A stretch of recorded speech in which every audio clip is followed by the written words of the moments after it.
Julie Bishop has dismissed criticism from Beijing about Australia's foreign policy white paper, saying Chinese Ambassador Cheng Jingye is very positive about the relationship between the two countries.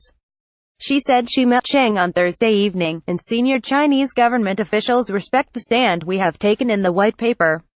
China's foreign ministry spokesman, Kang, and the Communist Party-owned tabloid Global Times sharply criticized passages in the white paper that were critical of China's behavior in the South China Sea, and wary of China's rise as a global power.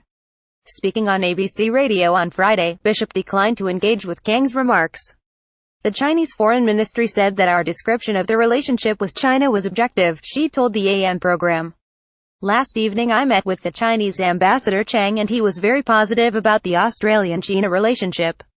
In fact, today I am co-hosting a high-level China-Australia dialogue with senior people from the Chinese government and former foreign ministers and the like, and they are very upbeat and positive about the relationship.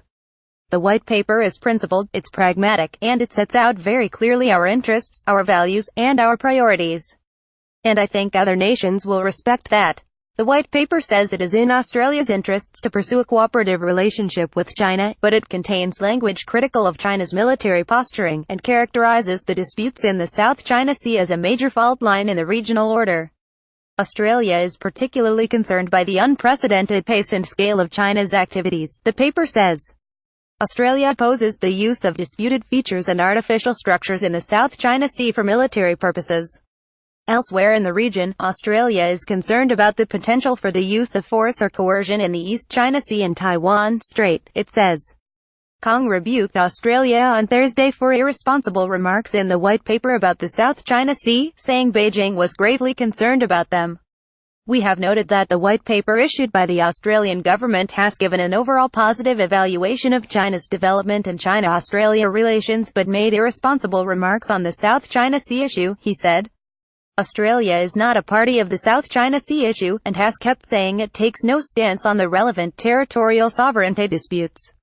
We urge the Australian side to honor its commitment, and stop irresponsible remarks on the South China Sea issue. An editorial in the Global Times dismissed Australia as a country that was not that important, saying it was economically dependent on China but showed little gratitude towards Beijing. Chinese students and visitors bring huge sums of money to Australia every year.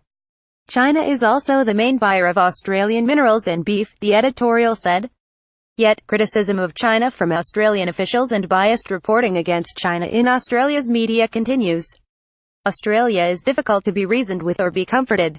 Fortunately, the country is not that important and China can move its ties with Australia to a backseat and disregard its sensitivities. Bishop said people ought to be mindful that negative media coverage from China had come from a Communist Party-owned tabloid. The feedback that I have had from senior Chinese officials is that they respect the stand we've taken in the white paper. It's the first comprehensive analysis of our international engagement in 14 years and I believe it sets forth a very realistic, clear-eyed and pragmatic approach as to how we can use foreign policy to further our national interests, both strategically and economically.